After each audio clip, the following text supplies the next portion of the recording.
क्या आपने कभी सोचा है कि हम हर साल एक औरत के जलने का जश्न क्यों मनाते हैं? क्यों एक पिता अपने ही बेटे की जान लेने पर उतारू हो गया था? और क्यों आज की मॉडर्न दुनिया में भी होली का त्योहार सिर्फ रंगों का नहीं बल्कि हमारी अंदर की बुराई को जलाने का प्रतीक है? आज के इस वीडियो में हम सिर्फ कहानी नहीं सुनेंगे बल्कि उस रहस्य को समझेंगे जिसने हजारों सालों से इस त्योहार को जिंदा रखा है। चलिए चलते हैं सतयुग के उस दौर में जहां अहंकार और भक्ति के बीच एक ऐसा युद्ध छिड़ा जिसने इतिहास बदल दिया। कहानी शुरू होती है एक शक्तिशाली राजा से, हिरण्यकश्यप। उसने अपनी तपस्या से ब्रह्मा जी को प्रसन्न किया और एक ऐसा वरदान मांगा जिसने उसे लगभग अमर बना दिया। उसे वरदान था कि न वो दिन में मरे, न रात में, न घर के अंदर, न बाहर, न इंसान से, न जानवर से, न अस्त्र से, न शस्त्र से। वरदान मिलते ही हिरण्यकश्यप खुद को भगवान मानने लगा। उसने अपने राज्य में विष्णु पूजा बैन कर दी। उसने चाहा कि सब उसे पूजें, लेकिन उसके अपने ही घर में एक ऐसी आवाज उठी जिसने उसके सिंहासन को हिला दिया। उसका बेटा प्रहलाद। प्रहलाद बचपन से ही भगवान विष्णु का परम भक्त था।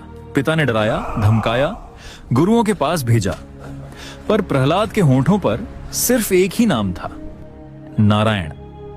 हिरण्यकश्यप के लिए यह सिर्फ एक बेटे की जिद नहीं थी बल्कि उसके अहंकार को चुनौती थी। उसने अपने ही बेटे को मारने के भयानक रास्ते चुने। उसे ऊंचे पहाड़ से फेंका गया, पागल हाथियों के पैरों तले कुचलने की कोशिश की गई, जहरीले सांपों के बीच छोड़ दिया गया, लेकिन हर बार प्रहलाद सुरक्षित बाहर आया। यहां हमें एक सबक मिलता है, जब आपका विश्वास अटूट होता है तो पूरी कायनात आपकी रक्षा करती है। जब सारे रास्ते बंद हो गए तब एंट्री हुई हिरण्यकश्यप की बहन होलिका की। होलिका के पास एक रहस्यमयी ओढ़नी चादर थी जिसे पहनकर वो आग में बैठ जाए तो आग उसे छू भी नहीं सकती थी। तय हुआ कि होलिका प्रहलाद को गोद में लेकर चिता पर बैठेगी। आग धधकी, लपटें आसमान छूने लगीं। होलिका मुस्कुरा रही थी और प्रहलाद आंखें बंद कर ध्यान में थे। लेकिन तभी एक चमत्कार हुआ। अचानक हवा चली और वो सुरक्षा वाली चादर होलिका के ऊपर से उड़कर प्रहलाद को ढक लेती है। होलिका, जिसे अपनी शक्तियों पर घमंड था, वो वहीं भस्म हो गई और प्रहलाद मुस्कुराते हुए बाहर आए।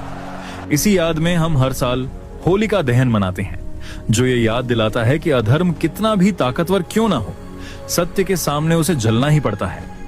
कहानी यहां खत्म नहीं हुई। हिरण्यकश्यप ने गुस्से में खंभे को लात मारी और पूछा, कहां है तेरा भगवान? उसी पल खंभा फटा और प्रकट हुए भगवान नरसिंह। आधा शरीर शेर का, आधा इंसान का। उन्होंने हिरण्यकश्यप को अपनी जांघों पर रखा, न ऊपर न नीचे। दहलीज पर बैठे, न अंदर न बाहर, गोधूली बेला में, न दिन न रात, और अपने नाखूनों से न अस्त्र न शस्त्र उसका वध कर दिया।